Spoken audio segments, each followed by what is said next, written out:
السلام عليكم. انا عايزه ابدا البذور بتاعت البصل دي. دي اول سنه اكشلي انا ابداهم من البذور. عاده انا بشتري بس البصل اللي هو بتكون العداد بتاعت البصل بس ما في السودان بس الناس اللي بيزرعوا فبشتريهم بزرعهم طوال. بشتريهم عاده حوالي شهر 12. السنه دي اكشلي انا زرعتهم شهر واحد ما شهر 12. ما قاعد butterfly so cute. قررت اني ابداهم من بذور فاشتريت نوعين. اشتريت انا نوع احمر ده عايزه ابداه، واشتريت النوع ده اسمه تكساس 1015 نوع منتج جديد بالذات للناس اللي عايشين في الولايات الجنوبيه. فقررت اني ازرع ازرعهم ابداهم من بذور السنه دي. فانا حازرعهم في كبابيل وحاخدهم جوا عندي الضوء بتاع LED لايت.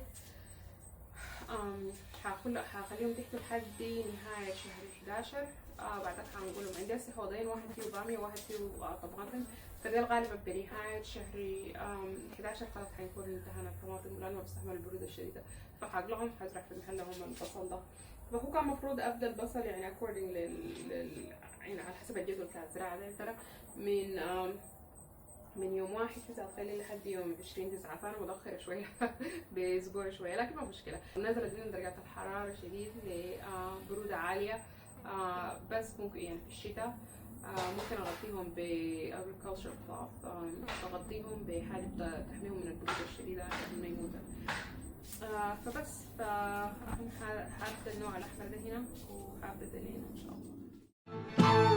حبيتك يا حبيبي عشان انت حبيبي، حبيتك يا حبيبي عشان انت حبيبي، انت حياتي، انت حياتي وانا ونصيبي. حبيتك لجمالك في حبك تعذيبي، حبيتك لجمالك في حبك تعذيبي، حبيتك من بسمة، حبيتك من نظرة فيك أمالي يا عايش في خيالي، فيك أمالي يا عايش في خيالي.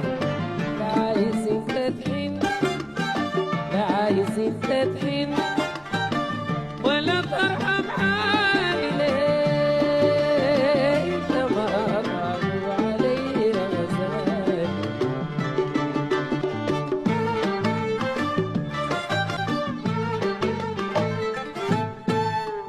ايامك ايامي واحلامك احلامي، ايامك ايامي احلامك احلامي، في ربيع الدنيا، في ربيع الدنيا، في دنياك إلهامي.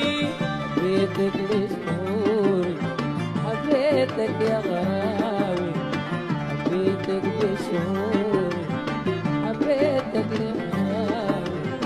لا عايز انت تحن، لا عايز انت تحن